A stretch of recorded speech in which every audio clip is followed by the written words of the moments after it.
तो आपको नहीं लगता कि जैसे आप मुसलमान को इस्लाम को एक्सपोज कर रहे हैं कि ये मैं गलत कर रहा हूँ क्योंकि आपका नाम सलीम है इसलिए? ये गलत कर रहा होता तो मैं अब तक जेल में होता। जो आपकी पत्नी है वो नमाज पूरा इस्लाम को फॉलो कर रही है? वो करते हैं। परिवार वाले मेरे खिलाफ हैं। जैसे ये अभी लाल किले पे जो अटैक हुआ है तो आपकी नज़रिए में ठीक है? इस्लाम के अनुसार तो ठीक है। ये कुरान की शिक्षा है, कुरान खुद कह रहा है, कुरान ही हुक्म दे रहा है, ये कुरान ही हुक्म। आपकी जो मुस्लिम कम्युनिटी के लोग हैं वो तो ये बोलते हैं ना कि जो आतंकवादियों को धर्म नहीं होता, इस तरह का उनका कहना होता है कि जो उनसे ये बात कह रहे होते हैं ना कि आतंकवादी का कोई धर्म नहीं होता, वही उसके जनाजे की नमाज में पीछे खड़े हुए होते हैं। सनातन का मतलब है अच्छे विचार, अच्छे कर्तव्यों का पालन करना। सलीम भाई, इसमें महिलाओं का स्टेटस क्या है? मतलब पूरा अगर देखा जाए तो संबंध बढ़ा सकते हो, शेयर कर सकते हो, उसको इस्तेमाल की वस्तु बना रखा है। सच्चा मुस्लिम जो है वो कौन है? मतलब जो आतंकवादी, कितनी शादियां इसमें जायज हैं? मर्द चाह कर सकता है, औरत नहीं कर सकती।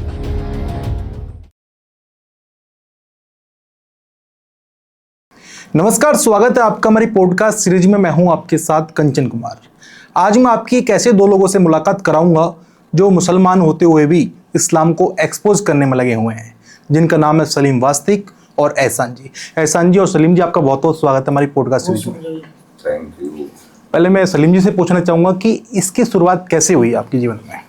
शुरुआत बहुत लंबा वक्त लगा, थोड़ा नहीं लगा। लगभग ये समझ लीजिए 10-12 साल तक तो जूझता रहा कि ऐसा कुछ है भी या नहीं। कभी ख्याल आता था कि अल्लाह नहीं है, कभी ख्याल आता था कि वो ऐसे डर जाते थे कि सोचना भी गलत है। कुरान के बारे में हमारे उलेमाओं ने, हमारे बड़ों बुजुर्गों ने बताया हुआ कि सोचना भी गलत है, सोचना भी गुनाह है, कुछ इसके बारे में गलत, तो डर जाते थे। लेकिन एक टाइम ऐसा आया कि जब पूरा दृढ़ हो गया, प्रैक्टिकल किए, पता चल गया कुरान अल्लाह की किताब नहीं है। तो ये कोई 30 साल की उम्र होगी मेरी, लगभग आइडिया ही बता सकता हूँ, पक्का तो याद नहीं। तब से मैं बिल्कुल इसके खिलाफ हो गया और बोलना भी स्टार्ट कर दिया। तो आपको नहीं लगता कि जैसे आप मुसलमान को इस्लाम को एक्सपोज कर रहे हैं कि ये मैं गलत कर रहा हूँ क्योंकि आपका नाम सलीम है इसलिए? नहीं, गलत कर रहा होता तो मैं अब तक जेल में होता। गलत थोड़े कर रहा हूँ मैं। उनको गलत लग रहा है जो अनपढ़ लोग हैं ना मुसलमान, जिनको कुरान का नहीं पता, जिन्होंने कुरान को कभी अंदर पढ़ के नहीं देखा, सिर्फ मुल्लाओं से सुना है, उनको हम लोग गलत लग रहे हैं। वे सोचते हैं कि या तो ये पैसे के लिए काम कर रहे हैं या इनको कोई संगठन चला रहा है। ऐसी ऐसी बातें उनके दिमाग में आती है। उनके दिमाग में ये नहीं आता कि अगर हम गलत होते तो इतने बड़े बड़े आलिम लोग पढ़े हुए हैं, बैरिस्टर पढ़े हैं, जज पढ़े हैं, वे हम पे केस करके हमें बंद क्यों नहीं करवा रहे। वो जानते हैं कि ये बात कुरान से ही कर रहे हैं, उनको पता है, लेकिन वो खुद बोल नहीं सकते और हमारी बात से सहमत भी नहीं हो सकते, क्योंकि सहमत होते लोग उनका भी बहिष्कार कर देंगे, उनकी भी बाइकाट कर देंगे, उनका भी कत्लेआम होना शुरू हो जाएगा। हमारा नहीं कर पा रहे हैं। एहसान भाई, आपको कितना टाइम हो गया? जी, मुझे इस जनवरी में 1 साल हो जाएगा। आप तो ठीक ठाक अल्लाह की इबादत करते थे, सब कुछ ठीक ठाक चल रहा था जीवन में? मैं बिल्कुल इबादत करता था। और ये जो कहा सलीम भाई ने कि कॉन्सेप्ट वही है कि सोच भी नहीं सकते, तो मैं तो सोच ही नहीं सकता था।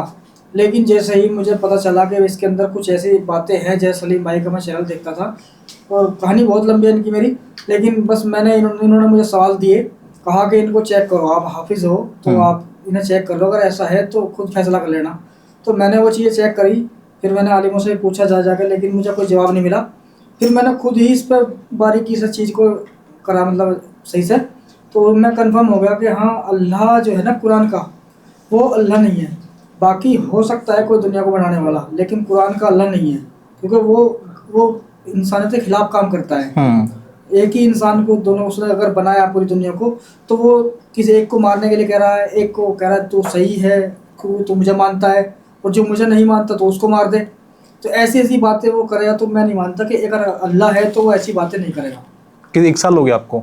मुझे 1 साल हो जाएगा पूरा इस जनवरी में। परिवार वालों को कुछ ऑब्जेक्शन? परिवार वाले मेरे खिलाफ हैं, लेकिन हाँ, मेरे जो बीवी बच्चे हैं उनसे मैंने साफ बोल दिया, मैंने धोखा में नहीं रखा उनको कि देखो, अगर तुम्हें भी लगता है मैं गलत हूँ तो अपने घर जा सकते हो, बाकी तुम्हारा मैं ख्याल रखूंगा बाद में भी। लेकिन बच्चों ने साथ दिया, उन्होंने कहा कि नहीं, हमें कोई मतलब नहीं है, तुम्हें अपनी कब्र में जाना है, मुझे अपनी कब्र में जाना है, तो हमें तो रहना है। और वही ठीक है, रहो, फिर क्या दिक्कत है। तो जो आपकी पत्नी है वो नमाज पूरा इस्लाम को फॉलो कर रही हाँ हैं? वो करते हैं। मैं उनको कभी मैंने ये नहीं कहता, मैं किसी को भी नहीं कहता, मैं अपनी वीडियो भी बनाता हूँ, मैं उनको भी नहीं बोलता कि भाई आप छोड़ दो हमारे कहने से। नहीं नहीं, छोड़ना नहीं है, आपको समझ के पढ़ना है। और समझ के तब पढ़ोगे ना तो खुद ही फैसला कर लोगे कि ये सही है या गलत है, क्योंकि दिमाग है आपके अंदर। और इस्लाम ये कहता है कि तुम्हारा दिमाग हो या ना हो, या तुम कुछ भी सोचते हो, अल्लाह का हुक्म मान के उसको मानना पड़ेगा, चाहे तुम्हारा दिल माने या ना माने। ये मैं नहीं चाहता अपने अंदर। तो मैं तो यही कहता हूँ, आप समझ के पढ़ो और फिर खुद फैसला करो कि क्या सही है क्या गलत है। वो मुसलमान अच्छा है जो ये कहता है ना कि इसको अपनी कब्र में जाना है, मुझे अपनी कब्र में जाना है, वो अच्छा मुसलमान है। लेकिन वो सच्चा मुसलमान नहीं है, सच्चा नहीं है, वो इस्लाम से खारिज है। क्योंकि इस्लाम ये नहीं कहता, इस्लाम तो ये कहता है कि इससे नफरत करो। ये लिखा हुआ इस्लाम में चीज हाँ, ये लिखा हुआ है, इससे नफरत करो, इसका कत्ल तक कर दो। मतलब किन लोगों का कत्ल? जो इस्लाम को छोड़ दे, मुर्तद हो जाए, जो इस्लाम को छोड़ दे, जैसे कि उसमें तो फिर आप भी हो गए। हाँ, अपनी बता रहा हूँ मैं, काफिरों के लिए तो अलग है ही। वो कहते हैं जिसने कुफ्र को अपनाया, यानी वो लोग जो मुसलमान थे और उन्होंने कुफ्र को अपना लिया या किसी और धर्म में चले गए, उनके लिए कहा जा रहा है। तो आपने हिंदू धर्म अपना लिया? नहीं, हमने कुछ नहीं अपनाया। नहीं, कुफ्र का मतलब है कि उन्होंने अल्लाह को छोड़ दिया, उसने कुफ्र किया। तो अभी आप किसको मानते हैं? नहीं, अभी हम मानते हैं कि हाँ दुनिया को बनाने वाला कोई है, लेकिन उस तरह से नहीं मानना चाहते जो एक बाउंडेशन एक अल्लाह के द्वारा लगाई जाती है पाबंदी कि तुम्हें उस टाइम पे वो काम करना ही करना है, चाहे तुम्हारे घर में लाश पड़ी हो या तुम्हारी कितनी भी परेशानी क्यों ना हो, तुम्हें वो काम करने ही करने हैं। और मैं नहीं मानता, ये अल्लाह कहता होगा, लेकिन कुरान में है ये जिक्र भी थोड़ा थोड़ा, लेकिन मुल्ला ज़्यादा कहते हैं, मुल्ला ज़्यादा पाबंदी लगाते हैं। इसलिए मैं कहता हूँ बार बार कि अल्लाह और मुल्ला मुझे एक ही लगते हैं दोनों, क्योंकि अल्लाह को हमने देखा नहीं है और मुल्ला ने हमें बताया है, तो मैं इस चीज़ के खिलाफ हूँ। ये कुरान को लेकर भी है, कुरान की अल्लाह की देन है।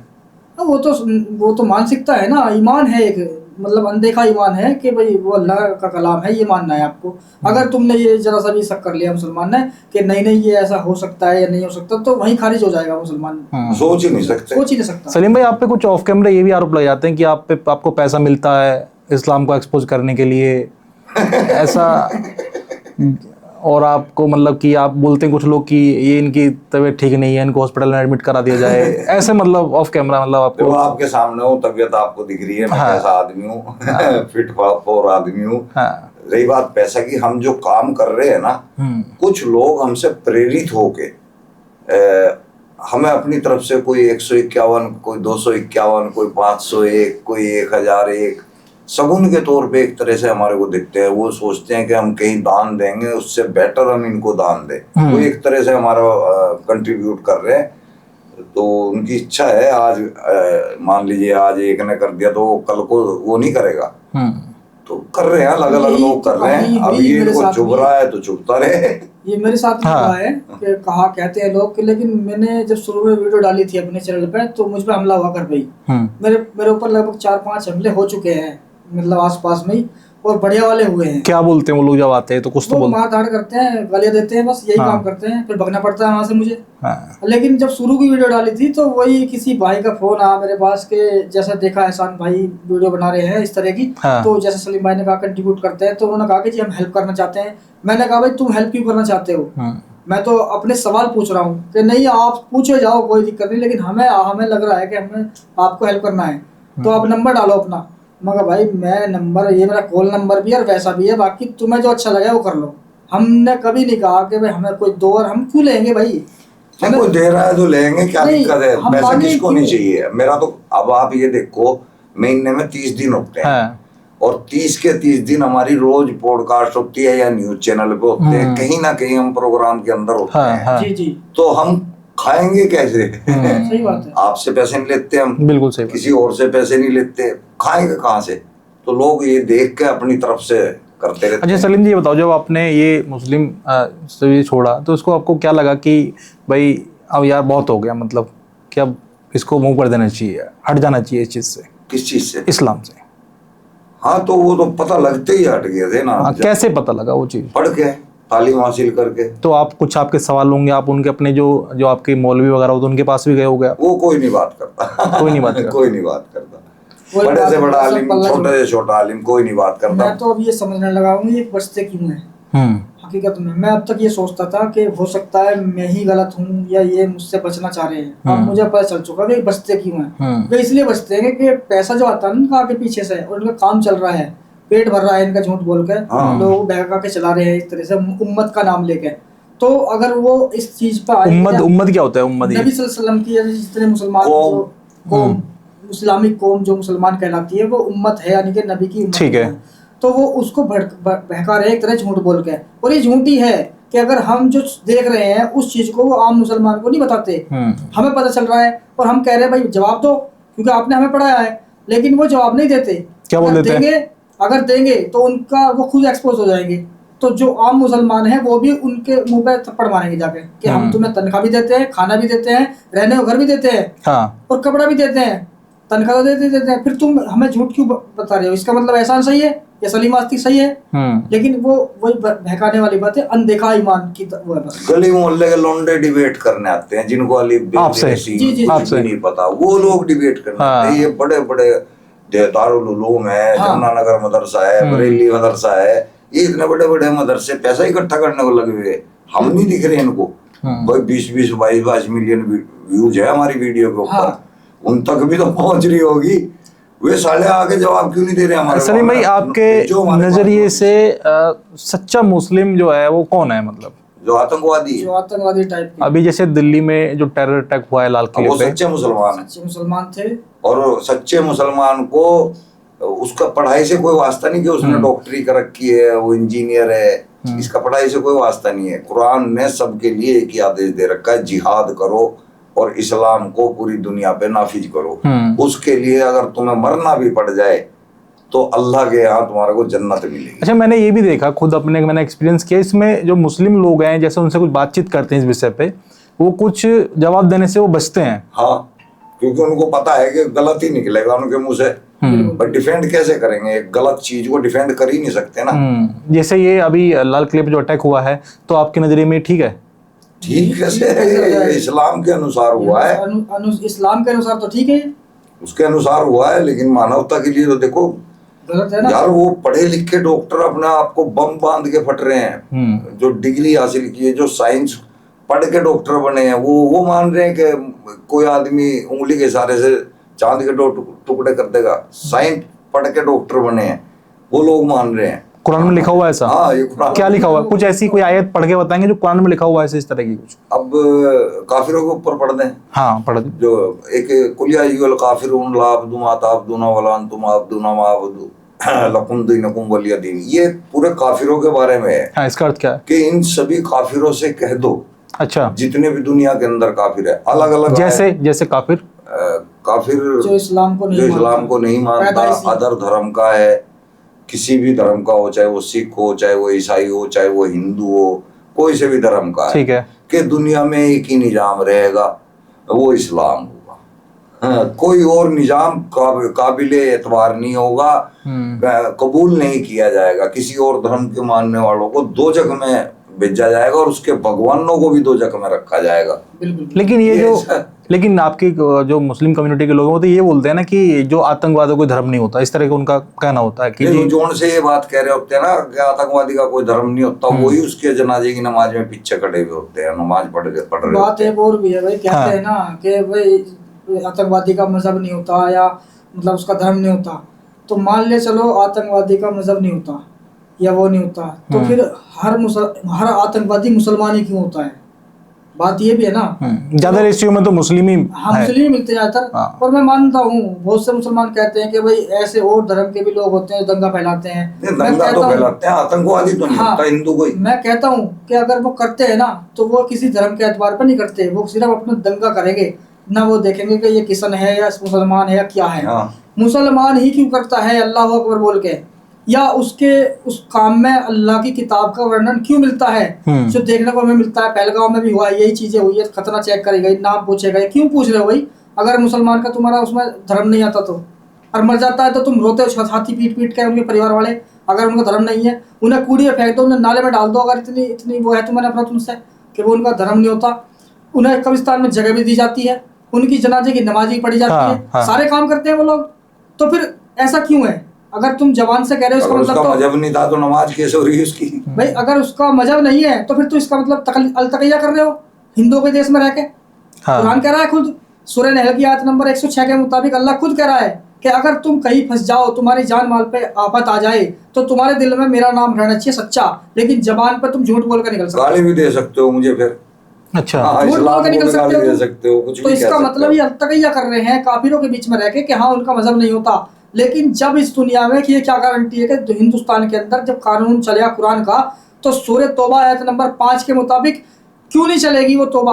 वो सूरह तौबा की आयत पे अमल करना पड़ेगा उन्हें, क्योंकि कुरान के अंदर है उसको। अगर पहले के टाइम के लिए होती तो आज क्यों है कुरान में? और अगर ऐसा है, मुसलमान भी कहते हैं कि भाई कौन मुसलमान काफिरों को मार रहा है आज के टाइम में? अगर नहीं मार रहा, उनकी गलती नहीं है कुछ, फिर गजवा हिंद क्यों होगा हिंदुस्तान के अंदर? हाँ। क्या गलती है उनकी? फिर क्यों होगा गजवा हिंद? अगर मान लो कोई मुसलमान नहीं मार रहा काफिर को, उनकी गलती नहीं है कुछ भी, जब गलती नहीं है तो फिर गजवाए हिंद का जिक्र क्यों करते हो फिर हिंदुस्तान के अंदर? भाई बात ये भी है। अच्छा, ये जैसे जो बम ब्लास्ट की आप बात करते हैं हाँ, ना, हाँ। ये असल में ये जब सक्रिय होते हैं ना, तो ये 4 प्रकार से सक्रिय होते हैं। जैसे? ABCD। हम्म। एक काम करेगा आतंक का, ठीक वो है। बम फोड़ेगा या कत्लेआम करेगा या गोलियों से ठीक है, भूनेगा। ठीक एक है। काम तो ये करेगा, A टीम करेगी। ठीक है। B टीम निकल के आएगी, वो उनको ये बताएगी कि इनका कोई धर्म नहीं है, इनका कोई मजहब नहीं है, ऐसे लोगों को इस्लाम मुसलमान नहीं कहा जा सकता। ये सब उसी दायरे में रहते हैं लोग। हाँ। ओके। दोगे ना। B ठीक है। टीम ये करेगी। ठीक है। C टीम आएगी, वो इसको राजनीति नाकामयाबी बताएगी कि यहाँ पे जो है देश के अंदर जो है जो सरकार फेल हो गई है, ये सरकार फेल हो विफल गई है, वो उसको बताएगी। चौथी टीम जो निकल के आएगी ना, वो तब निकल के आएगी जब इनको जेल हो जाएगी। वो इनके लिए एडवोकेट्स करेगी, ओके। वो वकील करेगी और इनको फंड देगी। 4 तरह से ये काम होता है। अच्छा, इनको ये जो शिक्षा दी जाती है मतलब आतंकवाद की, कहाँ, आपको क्या लगता है कहाँ से दी जाती होगी? मतलब ये कुरान से। कुरान से? अपनी तरफ से कुछ बोलने की जरूरत ही नहीं है, कुरान के अंदर लिखा हुआ है। वो दे रही है, वही शिक्षा मिल रही है। सूरह तौबा की आयत 5 है, वहां काफिरों को मारने का हुक्म है। 28 है, वहां मारने का हुक्म है। गंदगी बताया गया है। 23 है, अगर तुम्हारा कोई भाई बंद भी इस्लाम से बाहर जा रहा है, वो कत्ल करने के लायक है, लड़ने के लायक है। सूरह बकरा की आयत 98 है। बहुत सारी है, तो ये कुरान के अंदर ही है। 8वें नंबर की सूरह 12वीं आयत वो ये कह रही है कि मैं लोगों के, काफिरों के दिलों में दहशत डाल दूंगा और तुम उनका पोर पोर यानी कि जरा जरा से टुकड़े कर देना, जैसे अभी दिल्ली में हुए। हाँ, तो दहशत अल्लाह ही फैलवा रहा ना, मुसलमान की क्या गलती है? मैं तो एक बात कहता हूँ, हाँ। जितने मुसलमान देखते हैं हमारी वीडियो को, सीधी सी बात है, पूरा दीन इस्लाम, पूरी कुरान, पूरी हदीस, नबी की जिंदगी और अल्लाह का जितना भी वर्णन है दुनिया के अंदर, मैं चैलेंज कर रहा हूँ मौलानाओं को कि कोई भी ये कहता है कि इस्लाम में काफिरों के लिए कुछ अच्छी चीज़ है इस्लाम के अनुसार, या वो जन्नत में जाएंगे या अल्लाह उनको कुछ इनाम देगा उनकी अच्छाई के बदले, कोई भी साबित कर दे। अब मैं कह रहा हूँ कि भाई अगर तुम्हें ये चीज़ लग रहा है कि वो इंसानियत है, अच्छी चीज़ है उसके अंदर, तो फिर अल्लाह क्यों कहता है कुरान के अंदर, मेरे सारे इनामात, मेरी सारी रहमतें वो सब मुझे मानने वालों के लिए होगी, यानी मुसलमानों के लिए है, वो काफिरों के लिए कुछ नहीं तो फिर है। ये क्यों बोलते कि मजहब नहीं सिखाता आपस में वैर रखना? ये फिर मजहब, ये कुरान थोड़ा ही सिखा रहा है, ये तो कुरान नहीं लोगों ने कहता। बनाई है बातें। ये तो अलतकैया है। ये अलतकैया है। लोग बना रहे हैं, कुरान थोड़ा ही कह रहा है। अच्छा। हिंदू मुस्लिम भाई भाई ये सब अलतकैया है। अलतकैया। ये कहीं शिक्षा नहीं है इस्लाम की, ये बिल्कुल भी।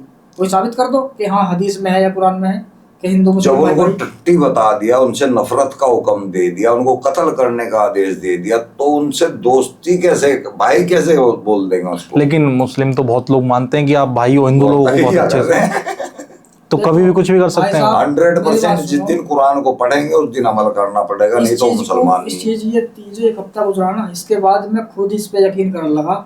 जब ये आपने कही ना कि मुसलमान तो मानते हैं, मैं सोचता था कि हाँ कुछ मुसलमान हैं ऐसे। अब तुम सोचो यार, इतने पढ़ लिख के इन्होंने इंजीनियर बन, डॉक्टर उमर जैसा इतने बनने के बावजूद भी ये इतना खतरनाक काम कर सकते हैं, तो क्या गारंटी है एक आम मुसलमान अगर ऐसा कहता है तो हम कैसे मान ले उसके दिल में है सच्चाई? सच्चाई है, सच्चाई थी उन लोगों में। मौलाना अब्दुल कलाम आजाद जो है, जिन्होंने देश के लिए काम करा, वो थे सच्चे सही लोग, लेकिन वो मुसलमान नहीं थे। फिर वो मुसलमान नहीं थे, वो मुसलमान नहीं थे। जो काफिरों के साथ मिलकर काम करेगा, उनके साथ खाएगा, उठेगा, बैठेगा, वो मुसलमान नहीं है। तो फिर मुसलमान थे नहीं वो। अच्छा, जैसे आप कुछ लोग ऐसे हिंदू लोगों में बैठ रहे हैं, बाय द फॉर एग्जांपल, जैसे आप उस टाइम पे आप मुस्लिम इस्लाम धर्म में ही थे अब से पहले, और ऐसे में आप हिंदू लोग साथ बैठते थे, जो और लोग हैं इस चीज़ से घृणा करते थे कि यार ये तो उनके साथ तो करते रहो, वो तो हमारे भाई है, हम उन्हीं के अंदर से तो निकले हुए, हम वापस आ गए उनके पास में। जरूरी नहीं है कि हम टिक्का लगाए, हम कलावा पहनने, है ना। सनातन का मतलब है अच्छे विचार, अच्छे कर्तव्यों का पालन करना, वो हमारे अंदर है। अगर वो सनातन में लिखे हुए तो समझो हम सनातन को फॉलो कर रहे हैं। सनातन को कौन फॉलो नहीं करता, हर कोई करता है। सनातन का मतलब कुदरत। मैं तो यहाँ तक कहता हूँ, हाँ, सनातन जो है एक ऐसी चीज है कि वो किसी किताब की मोहताज नहीं है, वो हर जगह मिलेगा। तो है भी नहीं, सनातन की कोई किताब नहीं है, ये अलग ग्रंथ है, वो अलग है। ग्रंथ बातें हैं हमारे हिंदू भाइयों की भी, वो कहते हैं ना सनातन किताबों में है। नहीं भाई, मैं नहीं मानता, सनातन हर जगह मिलेगा। तुम कोई भी अच्छा काम करो वो सनातन है, ठीक है ना। वो इंसान बेहतर है जो दूसरे इंसान को देख के उसका दुख महसूस करे, वो सनातन है। ये नॉर्मल सी बात है कि तुम पढ़ के ही देखोगे उस चीज को, कहाँ फलानी किताब में ये अच्छी चीज लिखी है तभी मानोगे। अरे तुम्हारा दिमाग दिया है, ये भी तो उसी चीज का हिस्सा है ना, उससे कुछ फैसला कर लो यार। कुदरत का दिया हुआ है। परिवार में क्यों फैसला करते हो दिमाग से? फिर क्यों नहीं देखते फिर किताबों में कि हाँ परिवार के लिए क्या हुक्म है? अगर किताब ने कह दिया कि नहीं छोटा बेटा तुम्हारा काला है तो उससे मोहब्बत नहीं करनी, और जो भूरा है उससे ज्यादा करनी है, ये किताब अगर तुम कह रहे तो तुम करोगे उस चीज को। लेकिन दिमाग से सोचो, दोनों ही तुम्हारे पेट से पैदा हुए भाई, दोनों समान है। बिल्कुल, वो अलग बात है कुदरत ने उसे काला बनाया, उसे सफेद बनाया, ये क्या बात है? तो सीधा दिमाग नेचर सबको समझा देती बस।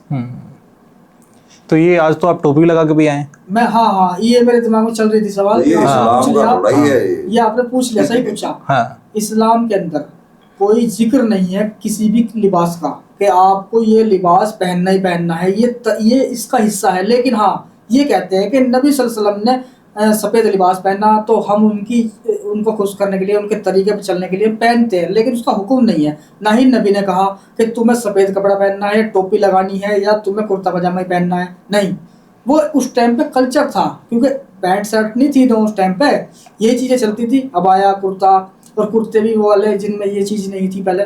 तो उन्होंने ऐसी इस चीज़ को अपना लिया। तो भाई मेरी ये इच्छा है, मुझे अच्छा लगता है तो मैं पहनता हूँ, मेरा दिल कर रहा है टोपी लगाता हूं, हमारा दिल करेगा पगड़ी लगा ले। बिल्कुल। ये जो आपने डाल रखा गले में ये क्या है? ये तौलिया, रुमाल। लेकिन ये तो अलग ही तरीके का है कुछ। मुंह साफ कर लिया। अभी सुनो, ये लेकिन अलग तरीके का है कुछ। ये मौलवियों का है, मैं मौलवी हूँ। अच्छा अच्छा, बुर्का का क्या स्टेटस है इसमें? बुर्का क्यों पहनते हैं? बुर्का तो ये मुसलमान बनने के लिए पहनते हैं। बुर्का तो इस्लाम का हिस्सा नहीं है। वो जिलेबाब है जो इतना सा मुंह ढका जाता है ना।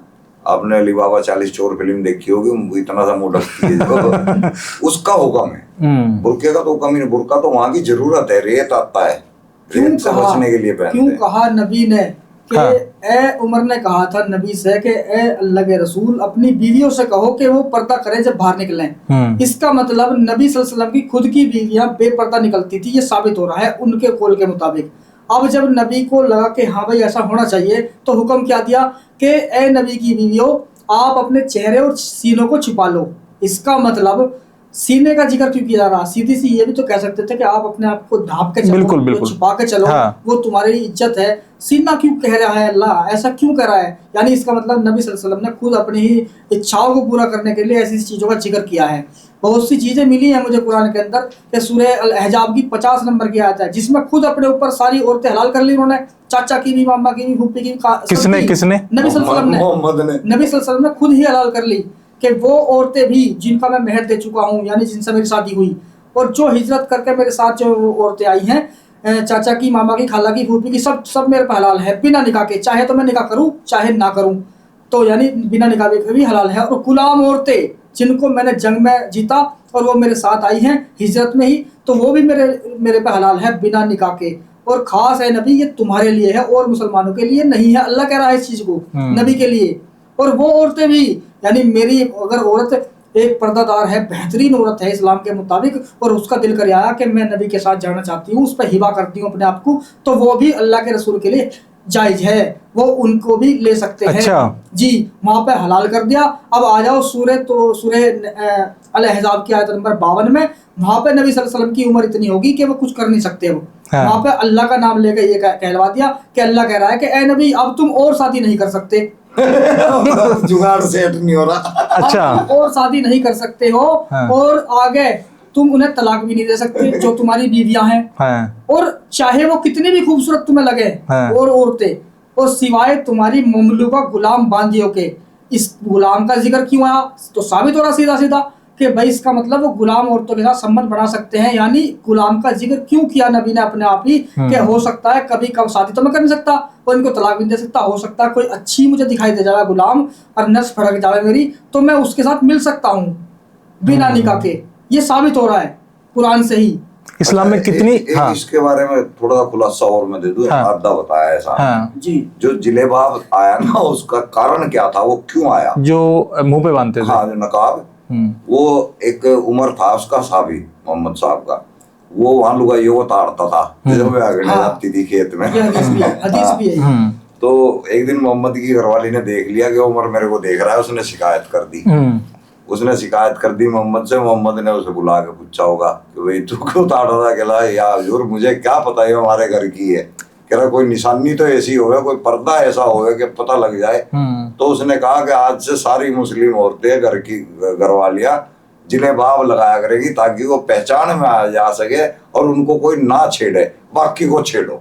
अच्छा, मतलब परिवार की केवल पहचान करने के लिए कि भाई इनको नहीं छेड़ना है, बाकी सबको छेड़ो। औरत वो एक ऐसी पहचान चीज बनाई है, थी। इंसानियत के तौर पर देखें तो एक महिला, एक स्त्रीलिंग या औरत कोई भी है, उसकी इज्जत होनी चाहिए, चाहे वो किसी भी की भी हो, होनी चाहिए। लेकिन क्या है इस्लाम में? ये नहीं है। इस्लाम में सिर्फ वो जिनका आपसे निकाह हुआ है उनको इज्जत दे सकते हो। कैसी? वो भी अपने मुताबिक, वो भी पूरी तरह से नहीं। लेकिन एक गुलाम औरत जिसको आपने गुलाम जंग में जीता, उसको पर्दे का करने का भी हुक्म नहीं है। उसको आप अपनी तरह इस्तेमाल कर सकते हो, एक तरह से कि संबंध बना सकते हो, शेयर कर सकते हो कि चल भाई आज तू इसे ले ले, मैं तेरे ले लूं, ऐसे। हाँ, मतलब उसकी जो गुलाम उसके पास है दूसरे साथी के, तो वो तू मेरी वाली गुलाम ले ले या मैं तेरी वाली गुलाम को आज शेयर कर लेता हूँ, ऐसा भी है। और यहाँ तक के गुलामों को बेचा जाता था और उनको टच कर देखते थे कि ये इस लायक है, इसके दाम कितने मिल सकते हैं, साबित देखते थे इस चीज को चेक कर करके, और तब उन्हें बेचते थे अच्छे रेट में। सलीम भाई, ये इसमें महिलाओं का स्टेटस क्या है? मतलब पूरा अगर देखा जाए तो इस्लामिक तो स्टेटस पूछ रहे हाँ, हाँ, पेल्लम पालने हाँ, स्टेटस वो आइटम है। हाँ। एक उसको इस्तेमाल की वस्तु बना रखा है महिलाओं को। इसको आगे से जुत्तो या पीछे से जुत्तो लगे रहो बस, वो बच्चा बनाने की मशीन है। अगर शादी की अगर बात करें, कितनी शादियां इसमें जायज हैं? मर्द 4 कर सकता है, औरत नहीं कर सकती।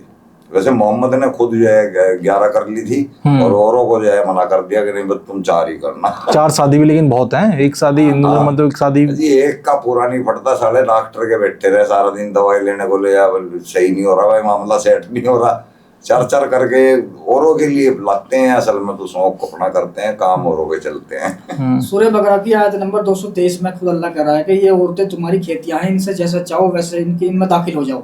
अच्छा, पीछे से खड़ी करके कैसे भी, ये भी लिखा हुआ है उसके अंदर। मैंने वीडियो बनाई परसों ही, पूरा उसमें कॉन्सेप्ट बताया, उसका शान नुज़ूल भी बताया, किस हालात पे वो उतरी, है ना। एक मुहाजिर कबीला था, उसमें एक मुसलमान मतलब यहूदी कबीले की लड़की से शादी कर ली उसने, मुसलमान ने। और उस यहूदी का तरीका ये था कि उनके कबीले के लोग वो सीधा उल्टा लिटा के सेक्स करते थे अपनी औरतों के साथ। लेकिन मुसलमान का तरीका क्या था? वो कह रहा है कि मैं खड़ी करके भी कर सकता हूँ, आगे से भी, पीछे से भी, कैसे भी कर सकता हूँ। लेकिन जैसे ये हरकत उसने उस औरत के साथ करी तो उसने साफ कह दिया कि नहीं, मेरे कबीले में ऐसा नहीं होता है, अगर तुम्हें करना है मेरे तरीके से करो, नहीं तो मुझसे दूर हो जाओ। अब ये बात फैली घर में, फिर मोहल्ले में आ गई, फिर नबी सल्लल्लाहु अलैहि वसल्लम तक पहुंच जाती है। और वो वहाँ पे पहुंचने के बाद नबी ने खुद अपने भी फायदे के लिए ये चीजें बढ़ा दी कि आगे मेरे साथ भी ये घटना हो सकती है, तो मुझे भी जरूरत पड़ सकती है, मुझे भी दाखिल होना है ना आगे से पीछे जैसे भी। तो उन्होंने साफ कह दिया, अल्लाह का वो जो आगे सूरह बकरा की आयत नंबर 223, उसमें कह दिया कि ये औरतें तुम्हारी खेतियां हैं और इनमें तुम जैसे चाहो वैसे दाखिल हो जाओ और अपनी आगे की भलाई के लिए मतलब बच्चे पैदा करो, इस तरह से उसमें है। और एक चीज और है, मैं कहता हूँ इसमें कि भाई अगर तुम कहते हो उस टाइम के हिसाब से थी, उनका सम्मान नहीं होता था औरतों का, ऐसी बात करते हैं मुसलमान, तो मैं कहता हूँ भाई खेती कहने की जरूरत क्या थी? सीधे से कहते ये बीवियां, ये औरतें जिनसे तुम्हारे निकाह हुए हैं, औरतों का जो जिक्र आया ऐसा लगता है कि जैसे सलीम भाई की है, मेरी है, तो मैं इनमें दाखिल, इनकी में दाखिल हो सकता हूँ, ये मेरी में दाखिल। लेकिन ये तो गलत है ना। औरतों का मसला है ना कि औरतें कहा गया, औरतें तो तुम किसी की पकड़ लो उसमें दाखिल हो जाओ। बीवी कहता, पत्नी कहता, अर्धांगिनी कहता, कुछ तो कहता कि भाई हाँ हमारी बीवी के लिए कहा जा रहा है, लेकिन औरतें कितनी सारी खड़ी हैं। अब मेरी तो औरतें में तो मेरी सभी आ मिसाल जाते है। हैं। मतलब कोई भी हो रहा तो हाँ, ऐसा लगता घरवाली के बारे है, में ये ऐसा इसमें लगता है। देख, जन्नत का कॉन्सेप्ट क्या है इसमें? जन्नत वो उस टाइम वहाँ 72 हो रहे हैं। हाँ हाँ, जो उस टाइम मतलब कीमती चीज थी ना वहाँ पे, उन चीजों को जन्नत में डाल दिया। जैसे कि 72 हूरों को दूध की नदियां, दूध कम मिलता था वहाँ पे, शहद की नदियां, शहद कम होता था, है ना, मेवों के पेड़, मेवों के बाग, ऐसे ऐसे लालच, शराब, ये लालच दे रखे हैं। ऐसी ऐसी औरतें मिलेंगी जिनके बूब्स बड़े बड़े होंगे। मुलायम। वा इबा कबा हतरावन, इसका तर्जुमा ये बता कि तुम्हें बड़ी बड़ी छातियों वाली औरतें रोज। मिलेंगी। यानी ऐसी लालच देते हैं यार इंसान को। कुरान में हाँ जी, वा इबा कबा हतरावन का इसका मतलब ये है कि तुम्हें बड़ी बड़ी बूब्स वाली औरतें मिलेंगी। और उनके यार तुम छाती का जिक्र क्यों कर रहे हो? अगर तुम्हें इनाम ही देना है, अल्लाह कह रहा है, अल्लाह की तो वाणी खूबसूरत औरतें दूंगा, बस इतना अल्लाह बोल की दे। तो अल्लाह की तो बात ही ऐसी है कि अल्लाह कह रहा है मैं तुम्हें इनाम दूंगा। इतनी बहुत बड़ी बात है इंसान के लिए, वो ऐसे लालच क्यों दे रहा अच्छा, है? ये सब चीज जो बोल रहे हैं आप, ये सब चीज प्रूफ कर देंगे आप? हाँ जी, इस्लाम में लिखा हुआ है। ले आओ किसी मौलाना को पकड़ के ले आओ, मैं उसके हम दे सामने देंगे कहूंगा। खर्चा उसका आने जाने का भी। ले आओ वा पकड़ इबा के। कबा हतरावन, मैं बोल रहा हूँ, कुरान की आयत है ये। वा इबा कबा हतरावन के बड़ी बड़ी बूब्स वाली उसके औरतें, बड़े बड़े मुलायम बड़ी बड़ी छातियां, ये मतलब है इसका। और एक सूर है उसके जन्नत के अंदर जिसका नाम है लाइबा, और उसकी छाती पर लिखा हुआ उसकी छाती पे कि मैं लिखा उसको होगा। मिलूंगी जो बेहतरीन इंसान होगा अल्लाह के मुताबिक, बेहतरीन जो जैसे? फटका आएगा, जो अल्लाह के मुताबिक जिंदगी गुजार के आएगा। एक सेकंड, बेहतरीन इंसान जैसे? जो फटका आएगा कुरान के अनुसार जो फटके और फाड़ के आएगा 5-7 को, जैसे भी ये आए ना, ये इनको लाइबा मिलेगी। किनको? लाल किले पे जब अभी फटके गए हैं। अच्छा, और वहां बेटा मिलेगा हनुमान, उनके पिछवाड़े में गधा उल्टी डाल देगा। जन्नत का दरोगा है रिजवान नाम का, ठीक है नहीं? वो उसका काम ही ये है कि जो कोई आ रहा है कोई जा रहा है, या यानी तुम्हारा बेटा अगर जन्नत में है, बाप भी जन्नत में है, और हुर मिली है, चलो छोड़ो, हम कहते नहीं तुम्हें 4 हुर मिली, मान के चलो 4 मिली, और ये कहा गया है कि एक आदमी एक हुर के साथ 70 बरस तक संबंध बनाता रहेगा, और हर झटके में एक नई खुशी मिलेगी उसे। यानी कहते हैं ना, वो एड़ाता था एक कि भाई हर घूंट में एक नई उमंग, तो हर झटके में एक नई उसे अच्छाई मिलेगी। तो 70 साल तक वो लगा रहेगा। बेटे का जिक्र किया, मैं जी करता है मैं बाप से मिलने जाता हूँ। अब वो आया, दरोगा कहता है जन्नत का कि भाई क्या बात है, कौन है? मेरा बाप जन्नत में, मुझे मिलना है। कि नहीं मिल सकता। तो क्यों नहीं मिल सकता जी? मैं भी जन्नत में तो हूँ, मेरा भी तो रुतबा तो नहीं है, उसका भी तो नहीं है। नहीं मिल सकता भाई, वो हूर के साथ लगा हुआ है 70 साल के बाद आना। अच्छा है। और फिर वहाँ बाप हटेगा, वो बताएगा रिजवान के जी ऐसे आपका बेटा आया था, कह चलो ठीक है मैं मिल जाता हूँ। वो जाएगा, फिर वहाँ बेटा लगा हुआ है, तो मिलेगा इस्लाम कैसे? के अंदर क्या कमाल की बात है। गारतर पिल्ला पिल्ली, इसके अलावा और कुछ है ही नहीं। एक फिर चीज़ और मदरसे में क्या सिखाया जाता है फिर? वही कुरान। लेकिन मदरसे में तो अच्छी तालीम दी जाती है ना? अच्छी कौन सी? कुरान ही तो दिया जाता है वहाँ, कुरान ही तो सिखाया जाता है। ये तुमने जो क्या सुना? अच्छा बताया चलो ये है, बताओ। ये बोलते हैं कि आपसे सही रास्ते पे चलो, क्योंकि छोटे क्या, बच्चे, कौन सा सही रास्ता? कौन सा सही जो रास्ता बच्चे भी ढंग से इस्लाम? चलना भी नहीं सीखे, उनको टोपी हिजाब बच्चियों के लगा के उनको भेज दिया जाता आप है। देख रहे हो देश में क्या चल रहा है। ये वो अच्छा रास्ता है जो आपने सुना है, यही वो अच्छा रास्ता है, ठीक है नहीं? बाकी हमें अच्छा लगता कुछ तो हम क्यों बैठते हैं यहाँ के?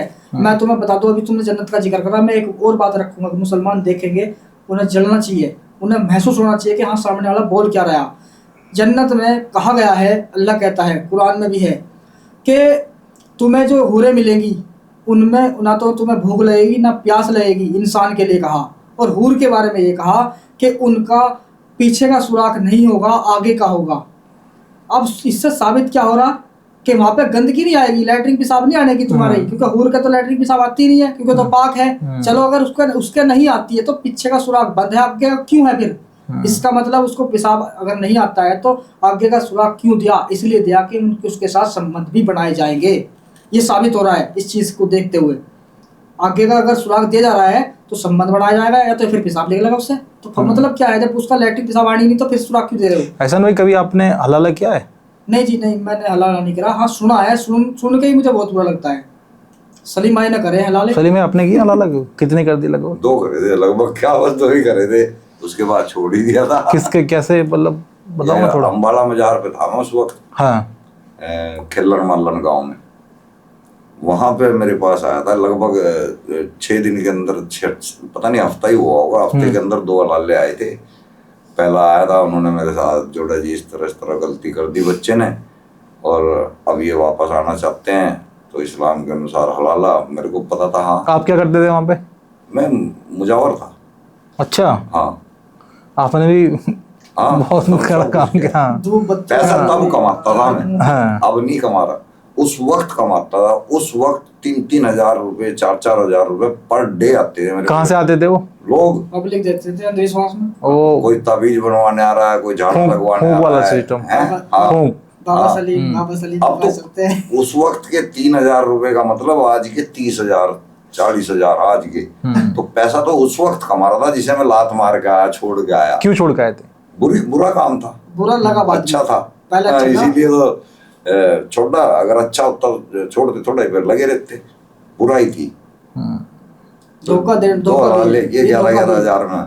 11,000? हाँ ये धोखा भी है। हाँ, लोगों के साथ धोखा है। इसका प्रोसीजर क्या होता है हलाला का? थोड़ा बताओ जरा। हलाला का प्रोसीजर ये बता देगा चलो। ऐसा नहीं, हलाला का प्रोसीजर क्या होता है? हलाला ये है, मान मसलन कि आपकी बीवी ठीक है। और आपने शादी की है, आप खुश हो उसके साथ और वो भी ठीक। तुम्हारे साथ खुश ठीक है। है। हलाला फिर आपको मान लो उसकी गलती है, आपकी गलती है, कुछ भी मसला बना आपके बीच में और आपने गुस्से में, आप मर्द हो, आपके अंदर एक मर्दानगी है, आपको पसंद नहीं आई और फालतू बोलेगी या बाज नहीं आ रही, आपकी बातों को नहीं मान रही, आप बार बार समझा रहे हो लेकिन नहीं मान रही, और आपने उसको बोल दिया कि देख या तो तुझे मैं छोड़ दूंगा या मान जा, लेकिन जब भी नहीं मानी तो आपने उसको कहा तलाक। आपने एक तलाक दे दी। एक तलाक देने का मतलब है कि आप उससे अलग हो गई, आप संबंध नहीं बना सकते, लेकिन हाँ साथ में रह सकते हो घर में, एक ही घर में। फिर वो जब भी नहीं 3 मानती, महीने तक 3 महीने तक, फिर वो फिर भी नहीं मानती, फिर आप दूसरी तलाक दोगे। होते होते यानी कि आपने 3 तलाक दे दी उसको और वो आपसे जुदा होगी। वो अब आप उसके नहीं, वो तुम्हारी नहीं, वो चली गई अपने घर। अब उसको एहसास होता है कि मैंने गलती की थी अपने शोहर के साथ में, या शोहर को लगा कि भाई वो तो औरत थी, मेरे पल्ले बंधी थी, मैं ही गलत था, चलो संधि कर लेते हैं, समझौता बनाते हैं कैसे न कैसे। अब उसे पता नहीं है, तुम्हें नहीं पता कि अब क्या करना क्या पड़ेगा। अब वो सोचता है फोन करेगा जी मुझे वापस लाना है इसको, लेकिन उसके घर वालों को पता है क्योंकि उनके घर में कोई पढ़ा लिखा होगा, वो कहेगा कि नहीं नहीं ऐसा नहीं आएगा भाई, अब तो बहुत बड़ा काम करना पड़ेगा। कि वो क्या करना पड़ेगा जी, हलाला करना पड़ेगा। हलाला क्या है जी? मतलब ये सब बात इज्जत पे आती है कि नहीं? मतलब ईगो। ये आप पूछोगे ये क्या बीमारी है भाई हलाला, क्योंकि तुम्हें नहीं पता। अब पूछे बताएगा वो कि देखो जी अब इसका निकाह दूसरे आदमी के साथ होगा, या तो तुम्हारा कोई दोस्त हो या तुम्हारे परिवार का भाई हो, छोटा या बड़ा, उनसे यानी मुसलमान हो, कलमे का शरीक हो, या कुल्ला या मस्जिद का वो मुल्ला मौलवी जिससे आप पैसे दे करा सकते हो, उससे निकाह कराओ। और जब वो उसे अजी ससुर से भी करा सकते हैं, चाचा ताऊ से भी करा सकते हैं, इनसे भी करा सकते हैं। और जो है तुम जब तक उसका मन नहीं भर जाएगा वो उसे तलाक नहीं दे सकता दूसरा वाला आदमी। अगर उसने पैसे के लालच में आके या जबरदस्ती करवा के उसने तलाक दे भी दिया तो वो हलाला मान्य नहीं है। तब तक उसका दिल नहीं भर जाएगा, वो उसको तलाक नहीं देगा। दे दिया तो फिर वो उसकी 3 महीने की इद्दत करेगी तुम्हारे नाम की। यानी इद्दत यानी कि घर में रहेगी वो? नहीं उसकी बात वो हाँ वो अंदर हाँ वही रहेगा ना दुबक्के, दिखाएगी। जैसे आदमी मर जाता है उसके बाद में। हाँ ऐसे तो फिर वापस तुमसे शादी हो सकती है। उसी का नाम इद्दा। ये हलाला होता है। और मुसलमान कहते हैं हलाले का जिक्र कहीं नहीं है भैया। अगर तुम कुरान को ही मानते हो ना, कुरान में हम दिखा रहे हैं तुम्हें कि वहाँ पे ये प्रोसेसर है क्या। सूरह बकरा 230। हाँ उसमें है कि आप बीवी को छोड़ के ऐसे ऐसे तरीके से कर सकते हो, लेकिन उसका असल चीज जो बताइए हदीसों में बताइए। कहते हैं हम तो कुरान को मानेंगे। अगर तुम कुरान को मानते हो तो नबी सल्लल्लाहु अलैहि वसल्लम की पूरी जिंदगी कुरान से कहाँ से लाओगे? नमाज के बारे में हुक्म आया, हालांकि नमाज नहीं है कुरान के अंदर। अगर तुम मानते हो कुरान में नमाज है तो फिर तुम उसका तरीका कहाँ से लाओगे? वो तो हदीसों में मिलेगा ना। कुरान को ही अगर मानते हो, तुम कहते हो कि एक्स मुस्लिम को यहीं पे कमजोर करते हैं लोग कि ये कुरान पे हमें दिखाओ कुरान में क्या गलती है। हम कुरान से ही दिखा रहे भाई, सबसे बड़ी किताब जिसका ईमान है कि ये अल्लाह की किताब है। कोई जिक्र ही नहीं हुआ, कुरान का ही कर रहे हैं। कुरान से ही बता रहे हैं, तो हदीस का जिक्र ही नहीं अच्छा आया। सलीम भाई, आपको लगता है कि लोग अगर उनसे बोला जाए कि मुस्लिम में रहते हुए कि खुलकर आप सवाल करो और उनका हम जवाब देंगे, आपको लगता है कि सवालों से बहुत लोग आपके जैसे निकल रहे हैं? अभी भी निकल रहे हैं, बहुत ज्यादा निकल, पढ़े लिखे लोग निकल रहे हैं, रोज निकलते हैं जी। लगभग कितने लोग अब तक? अब तो गिन भी नहीं सकते। एक टाइम तो था जब गिन लेते थे, एक फलाना हो गया, एक ढिमका हो गया, एक ये हो गया। अब तो गिनती भी नहीं है। परसों ही मैंने इंस्टाग्राम पे अपने फेसबुक पे वीडियो बना के डाली, दिमाग में आई मेरे कि भाई मैं देखता हूँ क्या रिजल्ट मिलता है। मैंने कहा कि दोस्तों जिस भाई को ये लगता है कि हम छुपे हुए हैं घर के अंदर और हम चाहते हैं हम अपनी बातें किसी को बतावें, तो वो मेरे लाइव चैनल में आके या मेरे द्वारा रिकॉर्डिंग करा के अपनी कहानी बता सकते हैं कि जी हम चुप कर रहते हैं लेकिन हम एक्स मुस्लिम हो चुके हैं। तो कोई ऐसा भाई हो तो मुझे कॉल करे, मेरा स्क्रीन पर नंबर है, मैंने डाला और भाई साहब 2 दिन के अंदर कम से कम 5 फोन ऐसे आ चुके हैं मेरे पास कि वो एक्स मुस्लिम हैं, घरों में छुप के रहते हैं। यानी मेरा मानना ये है कि 10 में से हर 5 मुसलमान एक्स मुस्लिम हैं आज के टाइम में, अंदर से हर घर के अंदर। तो अभी आप समाज में कैसे रहते हैं, मतलब थोड़ा बताइए। खुल कर रह रहे जी, मजे से रह रहे, कोई दिक्कत नहीं है। पहले हम डर के रहते थे किस चीज से कि हमें यार जहन्नुम में जाना पड़ेगा, पता नहीं हमसे कोई गलती ना हो जाए, ऐसे होती है इंसानों से, मुसलमानों से कुरान के मुताबिक भी, और नहीं रह पा रहे और वो खुद डर डर के जी रहे हैं कि यार हमें तो जहन्नुम में जाना पड़ेगा, ये होगा हमारे साथ, ये होगा। जब पहले कब्र में जाएंगे वहाँ 3 फरिश्ते आएंगे, 3 सवाल करेंगे और हम जरा से भी चूक गए तो हम सीधे जहन्नुम में पहुंच जाएंगे। लेकिन आज हम खुल कर रह रहे जी। जब भी डर था तो अब हम उस डर को निकाल के खुद ही ना जी रहे अपनी मर्जी से। जब भी जहन्नुम में जाना, अगर जाना ही होएगा तो हम साफ साफ कह देंगे ना अल्लाह से कि हमारी क्या गलती थी, हमें दिमाग दिया तूने, हमने दिमाग से सोच के सवाल खड़े करे हैं, तो फिर हमें पढ़ाने वाले मुल्लाओं ने हमें जवाब क्यों नहीं दिए, तो हमारी गलती क्या है उन मुल्लाओं को डालना जहन्नुम में, हमें क्यों डालेगा। ये तबलीगी जमात क्या होती है? ये भी तगड़ा गेम है और ये शर्मनाक बात भी है हमारी सरकार के ऊपर कि वो सबके सामने, आंखों के सामने लोगों को कन्वर्ट करते घूम रहे हैं घर घर। ये 10-12 लोग इकट्ठे होकर अलग अलग शहरों में जाते हैं, वहां जाके लोगों को पकड़ के इस्लाम की ऐसी नकली बातें बताते हैं, मिट्टी मिट्टी फर्जी बातें, कि उसे बेचारे को जबरदस्ती खींच खींच के मस्जिद तक ले जाते हैं। तो ये काम सरकार की आंखों के सामने हो रहा है, ये जिहाद सरकार की आंखों के सामने हो रहा है, पुलिस के प्रशासन के आंखों के सामने हो रहा है, लेकिन कोई समझ ही नहीं रहा इस बात को, कोई ये सोच ही नहीं रहा कि भाई ये लोग यहाँ पे इस्लाम को काबिज करने के लिए सरेआम घूम रहे हैं, कोई नहीं इनको रोक रहा है। देशद्रोह करने के लिए, देशद्रोही है ना भाई, अगर हम अपने देश में किसी दूसरे देश की हुकूमत कायम करना चाहेंगे तो हम देशद्रोही हो गए ना। तो ये लोग दूसरे देश का कानून हमारे देश में लागू करने के लिए घर घर घूम रहे हैं। सरकार को तो इनके लठ पेलने चाहिए घेर के, सालो तुम्हारा क्या मतलब है, तुम ऐसा कैसे प्रचार कर सकते हो खुल्लम खुल्ला कि भाई मुसलमान है। और फिर अपना ये इन्हें खुद भी महसूस है, ये अपने परिवार को दुखी कर लेगा एक तरह से, लेकिन जीव का जो स्वाद है ना, और जो जमात में जाने का जो इन्हें वहाँ जो गोश्त दो रोटी जो मिले ना इन्हें, उनमें इतना मजा आता है इन्हें कि घर को फ्री का मिलता है, खाने को फ्री का मिलता है, नाश्ता तक फ्री है, खाना तक फ्री है, सब कुछ फ्री रहता है इनका। 5 स्टार में भी नहीं मिलेगा ऐसा खाना जैसा मजा मारते हैं लोग। और आके फिर उनका पैसे भी मिलते हैं कुछ इनको? नहीं कुछ नहीं, पैसे तो नहीं मिलते, बस खाना मिलता है। खाना पीना घूमना फ्री हो जाता है। लफ्ज़ जिहाद को लेकर कुछ? हाँ, ये इस्लाम का एक बड़ा स्तंभ है जो कि इसके लिए अलग से तनकीद भी है और अलग से संगठन भी बने हुए हैं कि भाई तुम दूसरे धर्मों की बेटियों को फंसाओ और उनसे 10-10, 12-12 बच्चे पैदा करो, इस्लाम जल्दी बढ़ेगा और अल्लाह तुम्हें जन्नत नसीब करेगा। तो इससे खुशी मिलती है लोगों को, जन्नत मिलती है। सवाब का काम है, पुण्य का। हाँ, सवाब के मायने पुण्य। इसमें सलीम भाई खतने का क्या रोल है इसमें इस्लाम में? खतना का इस्लाम से कोई वास्ता नहीं है, ये उससे पहले से चली आ रही है, इस्लाम के पहले से चली आ रही है। खतना, नमाज, रोजा, ये सब पहले से है, ये इस्लाम का हिस्सा ही नहीं है। खतना जो है इब्राहिमी सुन्नत है। आपने कितने इब्राहिमी धर्म कई हैं, कई तरह के थे, वो पहले खतना कराते थे। उसका उनका अपना लॉजिक था कि भाई पेशाब करने के बाद जब उठते हैं तो उसमें बूंद फंसी रह जाती है, कोई कतरा, तो इसलिए जो है खतना कराते हैं ताकि उसमें कुछ फंसा ना रहे। तो ये लॉजिक इनका अपना है, बाकी ये पहले से है, इस्लाम का हिस्सा नहीं है, ये पहले से है। ऐसा भाई गौ हत्या को लेकर भी लिखा कुछ कुरान में? हाँ बिल्कुल है, जिक्र है इसका कुरान में। क्या है? बिल्कुल, जो मतलब गाय का भी है और भी जानवर है, जैसे हलाल जानवर कहलाते हैं। ये कहते हैं अपने कुरान के मुताबिक कि जिन पे ला इलाहा इल्लल्लाह पढ़ा जाए, अल्लाह अकबर पढ़ा जाए, यानी कि जो चारा खाते हैं, हरा चारा खाते हैं, वो उनके मुसलमानों के लिए हलाल है। चाहे उसमें गाय हो, भैंस हो, बकरा हो, और भी बहुत जानवर होते हैं ऐसे, तो वो हलाल है उनके लिए।